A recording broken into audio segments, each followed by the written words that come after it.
A very good morning to you all. Welcome back. You're watching World Talks, and I'm your host, Klaudia Tarwinska. The EU Council has expressed solidarity with Poland and other countries facing the instrumentalization of migration just days after Warsaw announced it was temporarily suspending the right to asylum. My guest now joining me here in the studio this morning is Scott Lucas, Professor of American Studies at the University College Dublin, to talk about the support that was presented to Polish Prime Minister Donald Tusk on the subject of migration. A very good morning, and thank you for joining me. Thank you for having me here. So with everything that's been going on Thursday, and with the support that was being shown to the suspension, the idea of a suspension of asylum by Prime Minister Donald Tusk, I wanted to begin this conversation by asking you, are we facing a new dawn of migration law and approach towards migration in Europe? We're facing a specific, and I must emphasize a specific approach to a specific problem, which is not immigration in general, which is certainly not refugees and asylum seekers in general, but what you might call the weaponization, the use of those refugees and asylum seekers to try to undermine another country, and that is specifically by Russia and by Belarus. This issue goes back several years, as people in Poland will know, and that is in 2021. Before the full Russian invasion of Ukraine, Belarus, with Russia backing it, was trying to push refugees across into Poland, which caused a significant border issue that year for Poland.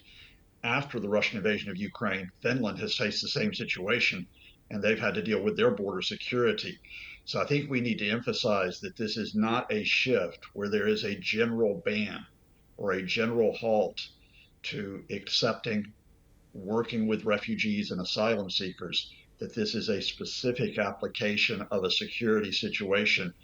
And it's my hope that this shows not just that Poland, the EU, are approaching this issue in the space of discussion and doing it responsibly, and not just making a sweeping ban on refugees and asylums, because there are other world leaders. There are other leaders, including in the United States, who will use the security situation as an excuse not only to ban migrants and ban refugees, but to deport millions of them. So in your opinion, how do we draw the line in order to be able to protect the external borders, but at the same time ensuring that these people who are actually seeking asylum and have legal claims, legal basis to seek that asylum are going to be protected?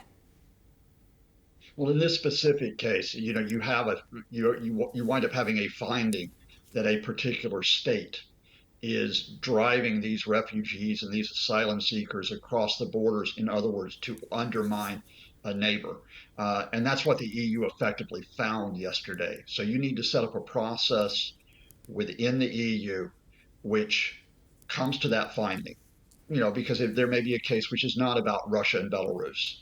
You need to have processing centers to deal with asylum seekers who are just outside your border, who may be caught in a no man's land or a no person's land.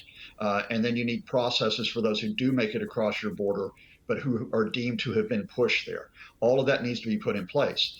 And then what you must do is, if you want to have the wider conversation, which the EU had earlier this year with the Migration and Security Pact, you need to do it on a basis which balances border security with the fact that many of these refugees, many of these asylum seekers are not coming to threaten you.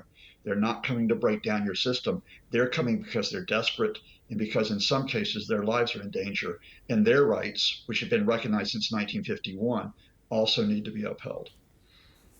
As we're looking at what happened yesterday, according to an EU diplomat with knowledge of the exchanges that were going on between the leaders during the meeting, we know that Danish Prime Minister Mette Frederiksen praised the discussion among the leaders, the one that was basically started by the Polish Prime Minister Donald Tusk.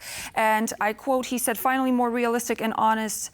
The situation is finally more realistic and honest when it comes to migrants and asylum seekers," end quote. So where was this realistic approach only but a few years ago when that crisis actually started taking place? I think what that comment reflects is that on both sides, there was more of a pragmatic approach to say we need to find this specific answer to a security situation, which, let's be honest, is going to be, I think, open-ended, because I think you're Mhm. going to see the Russian invasion of Ukraine in a sense of, sort of limbo going into 2025 and beyond. I think that was a sense of realism which came from the EU, which simply recognized, look, you cannot just pass off this problem or leave this as a problem for a specific state, such as Poland, such as Italy, such as Finland. And I think it was a more realistic attitude from the Polish government. There was a very different Polish government in place in Mhm. 2021. It had a very different rhetoric around immigration. It had a very different rhetoric around asylum seekers and refugees. And it was a different Polish government in 2021 to, let's be honest here, wasn't necessarily as cooperative in terms of working with others to find that realistic solution. I think this Polish government and the EU have both recognized we've got a problem here. We don't need to try to shout about this, to try to do this for domestic reasons. We need to come to an arrangement which provides for lasting security. And how do you think we find balance in this situation to not add fuel to the fire of the far-right parties that could possibly want to have their agendas fulfilled, like you mentioned a second ago? I think you do two things. I think, first of all, you just simply be decent. And by being decent, I mean, I think you acknowledge, and we all acknowledge that a state must have border security measures, that you don't have this notion of open borders. And almost no state has that. I think we need to be decent in recognizing that we've got a specific problem. In 2010, we only had 7 million refugees worldwide. In 2023, that number had quadrupled to almost 31 million. And I think we need to be decent in terms of recognizing that these are people, that these are Mhm. not simply terrorists or extremists or radicals. And then the second thing I think we need to do is I think we need to challenge the far right. I think we need to challenge the far right by saying, look, uh, hate speech does not help a society. I think we need to challenge the far right by saying encouraging division within our societies, us versus them, does not help our society. And I think we need to challenge the far right by not saying this is not an issue of us versus them, of inside versus outside. This is an issue of fundamental rights, as well as the ability of both those who live within a country, the citizens, and those who are trying to find security and safety, having some type of ability in terms of housing, healthcare, education, all the basic services that we count on day to day. And where would you say the European Union and the member states should go to from now on? After we had this conversation, obviously the Polish Prime Minister Donald Tusk was somewhat a whistleblower, considering what's happening on the Polish-Belarusian border. A similar situation is taking place when it comes to the Baltic states. Where do we go from here? What has to be done legally in order to provide the external border protection? And how does that relate to the European Court of Human Rights? How is that going to be sorted legally? I think we need probably a few hours, but I think start with going back to the Migration and Security Pact that was agreed in the EU this year, but is still being discussed, to an extent challenged by certain states, including Poland, and get to the details of that. Get to the details in terms of the legal systems that you have in place for hearing the cases of Mm-hmm. asylum seekers and refugees. Get to the specifics of the humanitarian provisions that you make for these people, that you don't just make it the responsibility of a single country.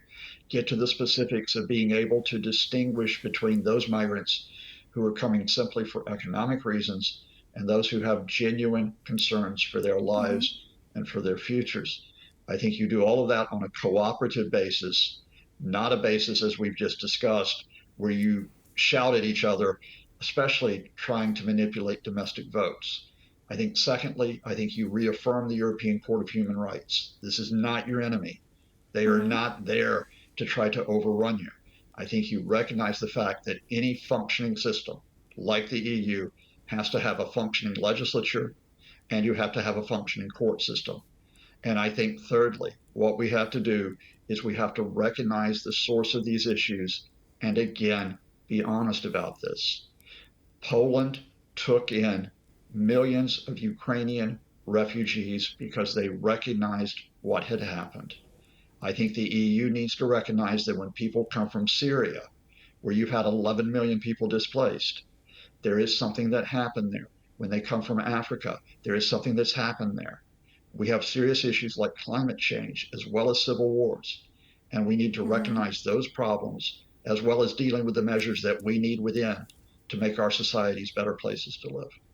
Based on your expertise in the current geopolitical situation in Europe, how do you think this discussion in the European Union is actually going to affect the amount of attention that we're putting on the war in Ukraine? Because obviously that was the first thing that happened before the full-scale invasion in 2022, and that was a sort of a smokescreen. So I wonder if that could potentially take the attention away and actually work as a smokescreen for Vladimir Putin and his invasion. I think this is actually, in its own way, an encouraging sign of how the EU can continue to work as an effective organization at a time when Ukraine continues to fight for its life against Vladimir Putin's invasion. I think, first of all, it has dealt with a specific issue, a specific type of Russian hybrid warfare, which is to manipulate refugees and migrants to break European countries, to break their unity. I think, secondly, at a time when we see a challenge in the United States where if Donald Trump is elected, it could knock out American support for Ukraine, at a time when we face not just propaganda from Russia, but from their supporters outside Russia trying to break support for Ukraine, it shows that the European Union, which can move slowly at times, which can be frustrating at times, it can move in a sense of cooperation, of trying to provide essential decisions that are necessary. We saw that with Ukraine earlier this year with the 50 billion euro fund to back up Ukraine. We've seen it with aspects of military aid. Poland has been central to that. So I actually think that this decision on asylum seekers and refugees is linked to a responsible EU dealing with crises, including the crisis that has been created by Vladimir Putin. From an outside perspective, do you think that after this discussion was had at the EU Parliament, do you think that Europe is going to emerge stronger or weaker from this? We have this question every day, which is, because of the multiple challenges we face, we do face challenges of the far right. We do face challenges of bad actors like Russia. We do face ongoing economic issues, social issues. That, is this it?